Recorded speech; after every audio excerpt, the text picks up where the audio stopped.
Let me tell you something. This man here, let's see, I can't even begin to tell you all of his accolades, but I can tell you, I believe he's won at least 20 Grammys. 20 Grammys, nominated about 400 times. I hope not. No, I think I saw something like 31 Grammy nominations. He said, I hope not. Everybody, please welcome. Here he is, Kirk Franklin. I'm still from Fort Worth. I know that's right. Fort Worth. I know that's right. I'm still from the funk. What's going on, beautiful people? All right. How you doing, Kirk? I'm doing good, man. I'm doing good. It's always, a blessing to pull up and to see you. But I really did see something. They said you've been nominated for 31 Grammys. I'm like, that's a lot. And won 20. Wow. That's a lot. Like, where do you keep your Grammys at home? Yep. Where do you have them? For years, they were in the closet. Yeah. Why? Yeah. Well, it's because I've always had a thing of I never wanted them to become a goal, and so I didn't want to get where that became motivation. Nor did I ever want to get complacent. So I just struggled with what to do with them. Really? And then when we were blessed to build a studio here in Arlington, it just seemed like it would make sense To put them in there, yeah. And so but it was very difficult. Really? Some artists have used them as doorstops, and some have drank alcohol out of them. Blue Ivy did. Yeah. Have you not ever alcohol. went that route with your... No, I've never done the Lord's Supper. If that's where you want to go. Yeah. Just asking. That's interesting, though, because at some point, I guess if you see that many Grammys, you almost feel like there's nothing else to achieve. But do you set goals every year? No, not goals, but I am very ambitious. I'm extremely ambitious. Really? Oh. What is your sign? Wait a minute. What's your sign? What? Baptist. No, I'm not No, I'm for real. But I'm very ambitious. You've always been ambitious. Very ambitious. Why? And What drives you? a lot of that has to do with abandonment issues. My abandonment issues drive me. As I've learned in therapy that the kids that are adopted have a whole nother type of DNA about them. It's because you come into the world knowing you're not wanted, and so that can become something that really Fuels makes you. You want to prove to people. Yes. You're always trying to outlive not ever feeling rejected. So you drive. Yeah. And so I'm just a little bitty ambitious man. So you were adopted by a family member, right? Because your mother was a teenage mom? I was adopted by a distant relative. Okay. I don't know what she was to me biologically. Okay. But my mother gave me up. Okay. But she was a young girl, right? She was a teenager? Yes. Yeah. The only reason why I say that, because my mom was very young having kids. My mother had my brother at 16. And so it was always difficult. I was the youngest of 5. And so it is something that fuels you. It drives you when you realize your father ain't around, because mine wasn't. You just met your father, they said, just recently. Yeah, It was documented. I'll just say that. And just because you get introduced to what is considered, and he's a great man. Great Good. man, great. Oh no, he's a great guy. But just because you get introduced to love doesn't mean you know how to receive it. Kirk Franklin, now why you come up in here doing radio therapy right now?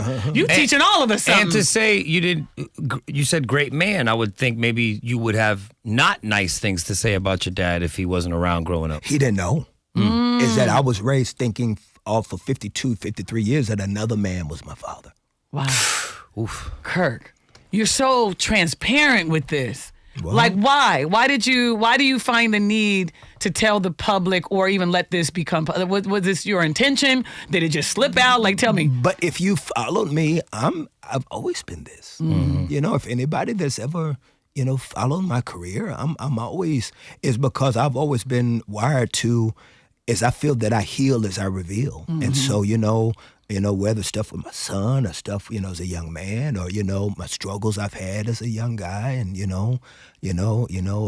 just whatever it may be, I've always, even when I was on the Oprah show, several years ago, that was me giving my story. I didn't get busted, and I didn't get, caught doing nothing. It's like, these are the things that I talk about. And, these are things that I, just kind of walk through, and they help me, and based on my career, they seem to help other people. Yeah.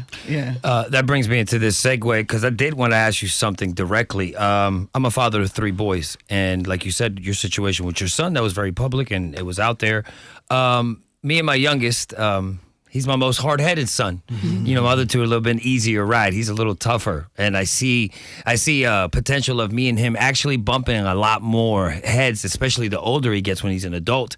Any advice to a dad out there that might feel like he might end up ending at a bad place with their son when they're older? Say it one more time. Say it one more time. You know what was funny? Yeah. As you would talk, it made me go back in my mind In your to the own situation. So I like that. It's almost like the ADHD, Right. or the trauma of it all, For is sure. kind of triggered. So it's dad of 3, but with my youngest, I see a lot of bumping heads now, and I see even more when he's older.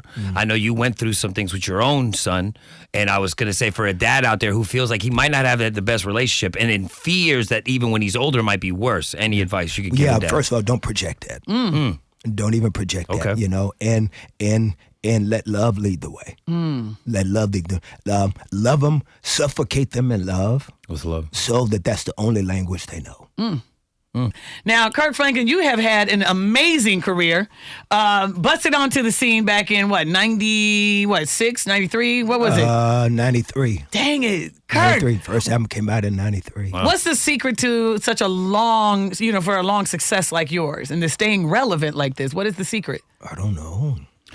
God did, huh? Yeah, that's it. That's That all may I be got. it. That's all I got for you. Because Really? I don't have any other things that I can think of. And, and I'm amazed at it all too. Did you love music like as a kid? Some people said that they would see music or hear music in their heads even as a child. Did you have that kind of feeling for music? Always. Really? It was my connection to God. It's that music was the first thing that told me it loved me. And so that's the thing that because I didn't have a mom and daddy. And even the lady that adopted me, I'm 4. She's 64 years old. She's a widow. She's not going to know how to communicate love like that. Right. And so I lived a lot on my own. I lived a lot by myself. And so it was music because there was an old piano in the front of the house. And matter of fact, I still have that piano. I have it in the studio. Wow. And like that was my introduction. It was my introduction to life, to God. Is it tuned? No. And I don't want it to. You don't want Right. You wanted to say. Now you learned how to play piano by ear then. No. It's well, somewhat. But I started taking lessons at 4. And Wow. I took lessons for several years. Oh, wow. And so now you can write music, you can do all that. And a lot of people come to you to write songs for them. Well, yeah, I'm very good. As a matter of fact, I'm in the studio right now because the Michael Jackson estate is releasing some newly orchestrated music on Michael Jackson, and they've asked me to do one of them. And What? So Wow. That's dope. I'm like mad excited about that, and I'm just very grateful to just be used. Is it a specific song you're doing? It's got to be a surprise. Okay. Yeah, that's dope. Now, Kirk Franklin, you've done so much. And just now when you said the Michael Jackson estate, like to me, if I got that call, I would have jumped up and down and everything. Is there anything that you're still excited about or anybody that you want to meet that is, because you've done it all now? I'm excited just about, good people. I just love working with people that are hungry, people that, want to be able to tell stories and want to change the world. And, and it doesn't have to be names. Like, I don't get excited just about names. I want to work with people that come from the mud and want to get it. And you like great singers, though. You love a great singer. I love a great singer. Yeah, you seem to find them. You know how to find great singers. And they find me too. Yeah, It's amazing. You guys were talking to Kirk Franklin. What is your favorite song to sing? You've written so many and you have so many yourself. What is your favorite song to perform on stage? That you go, this is it. This is the one. Because I like them all. Do you really? It's got to be a lot. Melodies from Heaven. But no Stomp. more. No more than a Riverside or, Really? Really? Because I love them all. You get excited about it. Now, speaking of performing, I got to tell you, I saw something just recently, and I wanted to know your thoughts because we all know Kirk Franklin didn't transform this body it was during COVID, right? Was it COVID? You really started lifting. That was the kickoff, COVID, yeah. Yeah, and how many times a week do you work out now? About four. 4 times a week. Got guns, muscles, everything. Shut up, just because I don't work out and you can go there. But listen, here's the deal. You were performing in Jamaica. People got mad because you had on shorts. Some people. Yeah. But you had on shorts and a tank top. Yeah. Are we really concerned about what gospel artists are we still Is this concerned? for You real? think People they got got mad at mad you? at what you had on? Is that true? Some people. Some people, not all people. What are your thoughts to that? Because it was like you were fully clothed, you had on a tank top and some shorts. Long shorts too. They wasn't short. They weren't hoochie daddy shorts? No. They said they want booty shorts. No. Shorts. You know, the men that got the hoochie daddy shorts, so you Yeah, can show off the thigh. Do you marvel still at that people can still? Yes. What I do marvel at is that my entire career, there's been this tension that I've had with my own community, my entire career, and I think that's what I marvel at. I think that's been very interesting for me. Yeah, that there's still an issue about what you have on. Although some people would tell you to come to church and come as you are. But then we still want to judge when you're performing on stage. And I guess they were uncomfortable with your muscles because I saw some women like, oh my God, I felt like I was watching Chris Brown or blah blah blah, and I was like, what? Really? Yeah, the dedication it takes to one thing you can't cheat in life is a fit body. Right. It takes actual sacrifice. But I don't think they didn't want Kirk to look like that. That's not their idea of a gospel artist. Yes, they don't want a gospel artist making too much money either. Yeah, that's true too. And at the same time, it wasn't everybody. It was just for sure. Be there clear. Were people that were coming to the defense. It was like, I want them to have a Steve Harvey suit. I know it. Yeah. And then somebody said somebody from Jamaica said, okay, so if he would have gotten out there and had on a whole bunch of clothes and passed out, yes, they said y'all know that our healthcare system here sucks. So I thought that was, or to be unhealthy is better or something. Like, come on now, I ain't trying. Kirk Franklin has broken so many different records. I mean, speaking of records, on my TikTok, me and his video, like previous interview, has one of like the most hits on my account. So I appreciate that. He's using you. He's going to use you again, Kirk. He's going to use you again. Hopefully, give you some more followers. But I mean, Kirk, when I think about it, like, listen, I can get in my car and listen to Kirk Franklin's channel. Right. Right, you got that. You've got a studio. Let's see, what else? You've hosted shows, TV shows. What else do you want to do in life, Kirk Franklin? I just want to impact culture, man. I just want to impact culture for the glory of Christ, man. To just make God, relevant and famous and something that is always part of the conversation. I want to deconstruct a lot of the ideals that our faith has now been so politicized in Western culture that now it's Republicans that are the only context and connects when it comes to true Christianity. Is I want to deconstruct the idea of the church. Our churches in the Black communities and its engagement, is I believe in the message. I believe in the gospel, and I just want to find really fresh, dope ways to keep having conversation with people about how dope God is. Can I tell you what I love about you? Because of that, for me, what I love about you is that you're showing that you don't have to be perfect, but you can still love Christ. You can still be considered a Christian. You can still, do you get what I'm saying? Because every now and then, for a long time, we believed that this is how you're supposed to act, and everybody put everybody who's a Christian in a box, right? And that you had to be perfect, and you had to do this and everything else. And I think that's what I love about what you're doing and the way you've changed the way people look at gospel music, at the church, and I really, really appreciate that. Let's talk about the album Father's Day, first of all. Tell me about that. Well, that happened in the middle of, everything that was going on. It happened in the middle of me finding the situation that I'd been lied to all these years. And there was a man that my entire life lived 10 minutes away from me. 10 minutes? I can walk to his house from where I was raised in 10 minutes. He lived right behind the elementary school. Did you have any interaction with him? Like, none, because he didn't know. No. He told me he's been in first class with me on flights twice. And didn't know. Well, yeah, because at this point he didn't know I was his son. Yeah. Wow. And he said I've sat across from him in first class. Wow. Twice. Now, do you look at him now and do you say to yourself, we look alike? Is there any similarities in the way you? Yeah. Attitude, temper, character. But once again, he's an incredible man, and it's still a journey. Mm-hmm. You know what I'm saying? It's still a journey. So you wrote the album, Father's Day. Was that about him, or was this also about you? This album, Father's Day. It was about me, and what I was going through. Okay. And also the double entendre of always having a father, that was always there, spiritually. Yep. But still that doesn't, replace what I needed physically here. Yeah, And a physical father. it's because I've lost so much. I've messed up so much in my life not having a daddy. I love the fact that you're able to talk about that. You were I gonna lost ask mine at a very young age. It was he left by choice. No, thank you very much. And it was 12 and 11 or 12 or 11. So it was a dire point of time in my life. I was gonna say something funny, but DeDe took it too serious. Oh, I'm so sorry. No, I didn't mean to. I was No, gonna no, say, did you? All right, I get made fun of in this studio all the time because of my height. Did you get your height from your father? Kirk, don't get mad at me. All I do is get ridiculed. Nigga, I'm tall. That's what I'm talking about. Get out I know that's right. Come here, Kirk. Wait. Sit your tall ass down. I'm trying to Sit figure your out. tall You butt never down. say that to me. I'm trying to figure out who y'all think y'all got in the studio. I know that's right. Nigga, I'm tall. I love you. I needed okay. that. I needed Kirk, that. real quick, tell everybody about the Exodus Festival.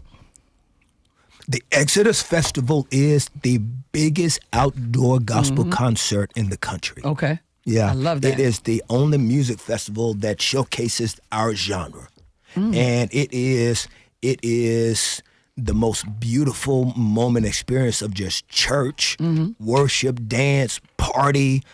For people that are hopeless, for people that need to be reminded, for those that got it and just want to get excited about letting people know they got it. Yeah. And it's 2 days. Yeah. 2 days of fun. It is 2 days, you know, and you know it's everything from J's to Kitten Heels. Yeah. You know what I'm saying? Not the kitten heels. Oh, Lord, no. Don't tell me white stockings, too. No. They just go a little bit over the knee. Yeah. No. So it's 2 days of just pure good gospel music, fun, celebration, everything. Yes. Yeah, and who do you have this year at this year's Exodus Festival? Who's This on year we got Kiara Sheard, we got Naomi Raines, we got Corinne Hawthorne, Todd Garber, Transformation Worship, Hovey, we got some little dude, Kirk, whatever his name is, Fred Hammond, Leandria Johnson, The Truth, Anthony Brown, and Madison Ryan Ward. It's just going to be, it's fire. How did how do you get all them people together? That is so great. You pay them. Okay. All right. What about this? Exodus Festival is going down May 25th and 26th at the Pavilion at the Toyota Music Factory, Yes, right? and, yeah, man, and you gotta understand, I'm gonna be on stage both days. I'm gonna be out there. Oh man, listen, and man, people pull up. They do. It's been so successful, and we're just super grateful. And it's like, once again, it is the only music festival dedicated to this genre in the country. Okay, are you going to take it on the road? Are you going to take it in different cities? We've been talking about making international, something that Live Nation is very excited about, and we've talked about, just expanding it. But, because I'm here, because this is my home, we really wanted to make sure that home felt that love, and that, I did all the grooming and growing and development of it here at the crib. And so shout out to Toyota Music Pavilion. They've been incredible partners, Live Nation, and, we just very excited. And the artists love it because, once again, it's ours. Yeah. It is the place that we come through to, and it's something that we want people to be able to know that every year we're going to give them something that celebrates their faith. Now, here's the other thing I'm curious about. So it's the big music festival, everybody, Exodus Music Festival, happening May 25th and 26th. I'm sure there are no scalpers because they're gonna go to hell to try to. They're scalpers.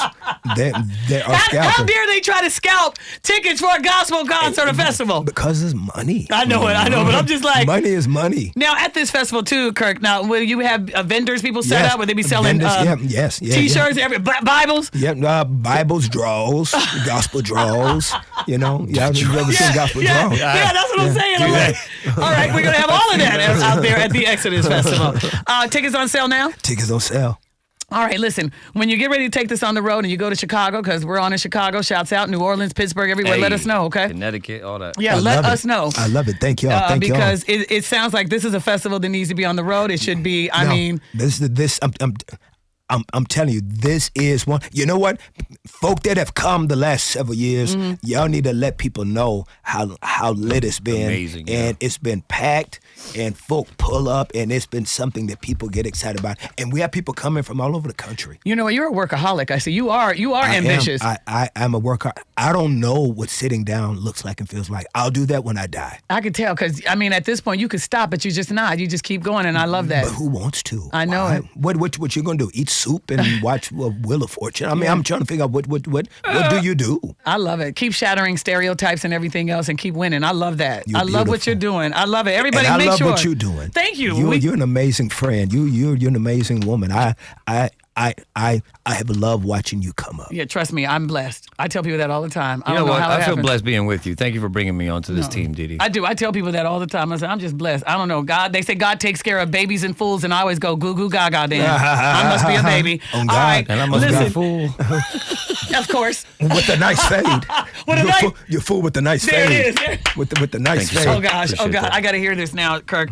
All right, the Exodus Festival, everybody, again, going down May 25th and 26th at the Pavilion at Toyota Music Factory in Irving. Kirk Franklin is bringing it here. Y'all Hey. make sure you go, get your tickets, be a part of it. I am, again, so proud of this man. Give it up, Mr. Kirk Franklin! Fort Worth's own. It's DeDe in the morning.